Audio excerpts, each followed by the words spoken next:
Hola, clase. Today, we're going to be looking at 4 different Spanish verbs that all mean to become. But the trick is that you can't use these 4 different verbs interchangeably. So you're going to have to learn when and when not to use each one. All right, so here are the 4 verbs that we're going to be looking at today, and they all mean to become. So we have hacerse, llegar a ser, ponerse, and volverse. And they all get roughly translated into English as the verb to become. But we're going to break them down and look at each one separately because each one of them has specific situations when they get used, all right? And they're not really interchangeable, okay? So let's go ahead and take a look at the first one, hacerse. So hacerse is the first verb that we're going to look at that means to become, all right? But let's go ahead and break it down a little bit and we might understand a little bit more about it. So hacer, that first part in the present tense just means to do or to make. The se tells us that it is reflexive. So in some sense, we're kind of saying to make one's self, all right? And so we will use hacerse whenever someone becomes something after making some personal effort. So you could think of like the self-made man or the self-made woman. The first example here, Roberto se hizo abogado. So Robert became a lawyer. This took a little bit of personal effort, right? Maybe a lot of personal effort. And he did this intentionally. He became something else. He changed his identity. He changed his profession. You're going to see a lot of professions whenever you use hacerse. So you could say, se hizo maestro. He became a teacher. Se hizo médico. He became a doctor. And then in the next example there, se han hecho ricos. So they have become rich. Something else again that takes some effort, right, and intentionality, and it changes their identity. All right, so llegar a ser is really similar to hacerse, but there's a couple of differences that I want to point out. And first, just let's look at the phrase llegar a ser. Like I said, it does mean to become, but llegar is to arrive and ser is to be. So to arrive at being. So picture this one as a little bit more of a life journey. It takes longer to become when you're using llegar a ser, it takes a lot more effort. And we're usually talking about a change in position or status. So something that is a little bit more, that's a little bit more harder to reach. And it could kind of maybe be more like a goal if you think of it that way. So some examples here, llegó a ser presidente de la compañía. So he became president of the company. So this has a lot of status. This has a lot of like position to it, right?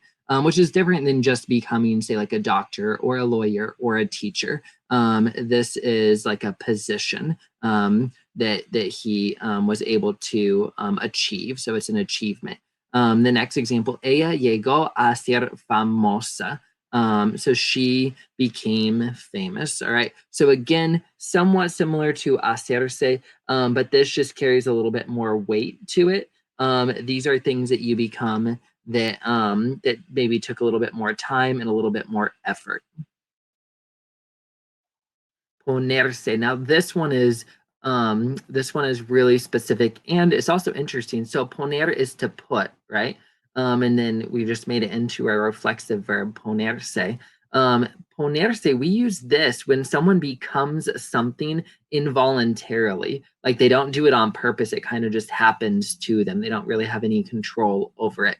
And we use this verb ponerse usually when we're talking about a physical or an emotional change that usually doesn't last very long, like it's not a permanent change. For example, ella se puso roja. So she became red. If you ever gotten embarrassed and you blush, your face turns red. You don't do that on purpose, right? It happens without your control. If you could control it, you'd probably keep it from happening. And so in Spanish, when we want to say she became red, we're not going to use the same verb. We're not going to use hacerse, because hacerse, we use that when someone becomes something on purpose. We use ponerse when someone becomes something involuntarily, right? And another example, él se puso gordo, so he became fat. Usually something that happened on accident, right?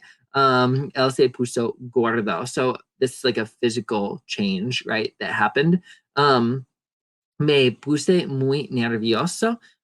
So I became very nervous. Something that might happen, at certain times that's out of your control. Now, you can't overthink these. These are just general rules, right? You won't always follow the rule every single time, but it's just a general framework, kind of like when we learned the difference between ser and estar, or por y para, a general framework by which you can work with. Volverse, another one that's really interesting. So the verb volver means to return, but when we add that se on the end of it and make it reflexive, it becomes to become. Okay, so volverse is to become, but it's to become something that is usually unexpected, usually permanent, and can also be profound. All right. And so this is usually things that happen that we don't necessarily want to happen, and again, that we don't really have any control over. So el pobre señor se volvió loco. So the poor man went crazy, or I guess I should translate this: the poor man became crazy. Notice how we say went, we go crazy, which is kind of weird, right? So he became crazy. This was something probably unexpected, maybe permanent, and it's pretty serious, right? It's pretty profound. It's a pretty big or significant change. Se volvieron republicanos, so they became Republicans. And again, you do have to have context with a lot of these things. We're assuming that this is a group of people who were, one thing. So they may be affiliated with one religion or one party, one political party, and then all of a sudden, unexpectedly, they became, or they changed into something else, kind of abruptly or unexpectedly.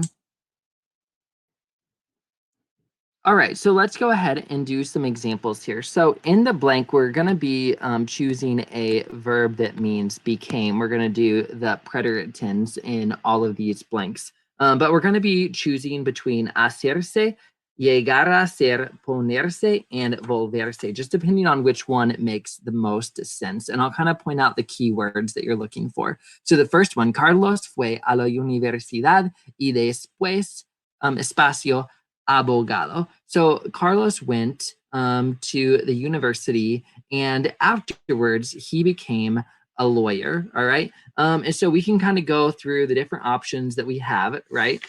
This is not talking about a temporary change or like a physical or emotional change. So we're not going to use ponerse. We're not going to use volverse. It wasn't an accident that he became a lawyer. We're going to use hacerse and llegar a ser. One of those two would work well here. He did have to put some effort into this. And since it's a profession, abogado, that he became, it makes the most sense for us to use se hizo. So you're going to see, like I said before, whenever you see a profession that someone became, more than likely you're going to use hacerse.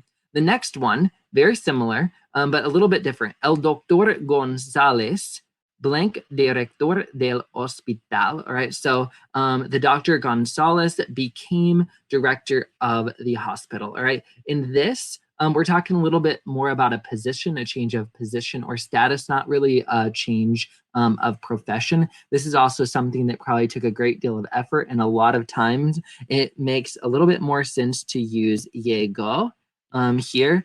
Llegó a ser. So this was a journey for him. He arrived at being director of the hospital. The next one, mi padre blank enfermo. All right, so my father became sick.